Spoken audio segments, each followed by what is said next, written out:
Bonjour, ici Caroline Côté pour CJM TV. Selon Stéphane Pagé, avocat expert en droit immobilier depuis 13 ans, les vendeurs et les acheteurs s'exposent à plusieurs pièges s'ils ne font pas affaire avec un courtier immobilier. De plus en plus souvent, Maître Pagé est contacté par des gens qui ont tenté de vendre ou d'acheter sans courtier et qui se retrouvent ensuite en situation difficile. CJM TV l'a rencontré afin de faire la lumière sur les risques de vendre ou d'acheter seule une propriété. Bonjour, Maître Pagé. Merci beaucoup. Vous êtes déplacé de Québec pour venir nous rencontrer aujourd'hui. Ça me fait un grand plaisir. Pourquoi, d'entrée de jeu, vous avez de l'intérêt à aider les consommateurs et à les informer sur les risques encourus de ne pas faire affaire avec un courtier immobilier? Bien, comme avocat, on a un souci d'informer le public et de conseiller le public. Pour la plupart des gens, l'achat d'une propriété, c'est l'investissement le plus important d'une vie. Alors, je pense que dans cette optique-là, il est important de faire affaire avec des professionnels. Et aujourd'hui, vous nous exposez les pièges de ne pas faire affaire avec un courtier immobilier. Quels sont les pièges les plus fréquents pour le vendeur, entre autres? Le vendeur s'expose à plusieurs problèmes. Le premier problème auquel un vendeur s'expose là, en transigeant tout seul, c'est d'avoir un acheteur qui s'engage à acheter sa propriété, mais avec des conditions incomplètes. Alors, on pense à des conditions de financement, des conditions d'inspection. Donc, on se retrouve avec des formulaires qui sont incomplets. Les gens font de leur mieux pour bien le faire, mais les gens n'ont pas les outils, n'ont pas les connaissances pour le faire. Alors, ils sont laissés à eux-mêmes et ça, c'est un des premiers problèmes. On a un problème aussi pour des gens qui vont faire inspecter la propriété par un inspecteur qui n'a pas les compétences. Et le vendeur se retrouve avec un acheteur qui veut se désister, alors qu'au fond, les problèmes n'existent pas ou ont été amplifiés. Et l'autre situation auquel le vendeur peut s'exposer, c'est de préparer des documents tardivement. Et je pense au certificat de localisation. Alors, on arrive à la dernière minute et on n'est pas en mesure de transiger et de signer l'acte de vente, ce qui fait que le vendeur se retrouve des fois avec une ou deux propriétés sous les bras pendant plusieurs semaines. Et comment le courtier immobilier, finalement, là, en résumé, fait la différence et devient ici une valeur ajoutée? Bien, le courtier immobilier a une formation importante. C'est une formation qui est obligatoire. Il y a de la formation permanente qui s'offre à lui aussi. Alors, le courtier, c'est le professionnel de l'immobilier. Il y a 2 décisions de tribunaux qui ont dit ça coup sur coup dans les dernières années. Alors, c'est un professionnel de l'immobilier. Et le courtier va d'abord connaître les documents. Il connaît les formulaires, les conditions, les clauses. Alors, il est en mesure d'identifier les clauses qui sont importantes et les formulaires importants. Il y a aussi la capacité de rédiger de façon précise ce que les gens veulent dire, ce que les gens doivent dire et ce que ça veut dire légalement. Alors, dans la rédaction des clauses, dans la préparation des formulaires, le courtier immobilier est un professionnel. Le courtier intervient aussi pour négocier.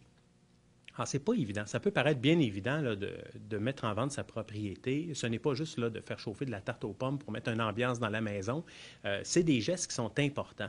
Et on a des situations d'offres multiples. Alors, dans bien des situations, vous allez avoir un vendeur qui vend la propriété et qui peut recevoir là, en même temps, le même jour ou à quelques heures de différence, quelques offres d'achat sur sa maison. Est-ce qu'un vendeur est bien outillé pour savoir dans quel ordre les recevoir, comment y répondre, à qui répondre et comment traiter ces offres-là qu'on appelle en immobilier des offres multiples? Moi, je pense que non. Et les tribunaux semblent dire que non plus parce qu'il y a beaucoup de cas dans des situations comme celle-là. Alors, le courtier, lui, est outillé pour conseiller les gens, pour dire dans quel ordre les promesses doivent être acceptées, reçues, comment traiter les situations d'offres multiples. Ça, c'est une situation qui est fort importante. Le courtier aussi a des obligations de prudence, de diligence et de renseignement. On parlait tout à l'heure du problème de l'inspection de bâtiment. Alors, un inspecteur en bâtiment, il n'y a pas de réglementation dans ce domaine-là. N'importe qui peut inspecter une propriété. Cependant, dans le règlement du courtage immobilier, le courtier immobilier a l'obligation d'abord de conseiller à ses clients de faire inspecter la propriété. Et il doit aussi s'assurer que l'inspecteur choisi par le client va répondre à des exigences minimales. Détenir une assurance responsabilité, erreur et omission, c'est la première chose. Utiliser un rapport écrit, appliquer des normes de pratique reconnues par l'organisme d'autoréglementation du courtage immobilier et aussi d'utiliser une convention écrite, claire, sur les droits et les obligations du client et de l'inspecteur. Alors, en somme, le courtier immobilier, par son intervention, fait en sorte que l'acheteur soit protégé dans l'inspection pré-achat pour ne pas se retrouver avec un charlatan ou quelqu'un qui n'a aucune assurance. Alors ça, c'est un autre élément. Et une autre plus-value que le courtier immobilier va apporter dans une transaction, je pense, c'est d'être quelqu'un qui est je pourrais dire un peu un intermédiaire. Alors, le courtier n'est pas émotivement impliqué dans une transaction. Alors, on évite des situations de querelles, de conflits et de propos verbaux. On m'a rapporté plusieurs situations où des acheteurs se présentent chez des vendeurs. Ils vont tenir des propos là, à l'effet que leur propriété, c'est une cochonnerie ou ça ne vaut pas ce que ça vaut. Et il y a des vendeurs qui le prennent mal et on peut se trouver avec des situations un peu gênantes de conflits verbaux et de gens qui vont créer des problèmes justement parce qu'ils prennent un peu mal de faire critiquer leur propriété. On comprend que le courtier veut avoir le meilleur prix, le meilleur acheteur qualifié, mais il est un intermédiaire. Alors, émotivement, il n'est pas impliqué dans la transaction. Et le dernier élément, je pense que le temps est précieux. Le temps des gens est précieux. Alors, si quelqu'un considère qu'il peut passer 50, 60 ou 80 heures à faire visiter sa propriété à des gens qui sont plus ou moins intéressés, bien, c'est son choix. Mais le courtier immobilier est quelqu'un disponible, intéressé par l'immobilier et qui ne se lassera pas de faire visiter des propriétés. Alors, en termes de temps, je pense que le temps est précieux. Alors, de retenir les services d'un courtier, c'est d'avoir un professionnel qui soit non seulement compétent, mais qui soit disponible pour veiller à la bonne conduite d'un dossier.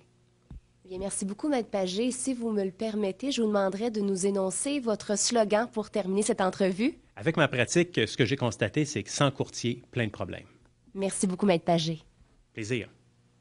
En conclusion, le courtier immobilier est le professionnel le mieux placé et outillé pour vous éviter de faire face à de telles situations.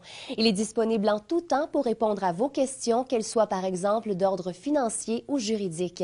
Il peut vous proposer, entre autres, les services d'inspecteur et de notaire puisqu'il possède un vaste réseau de contacts. Le courtier immobilier vous fera gagner du temps et fera en sorte que vos transactions se déroulent sans anicroche.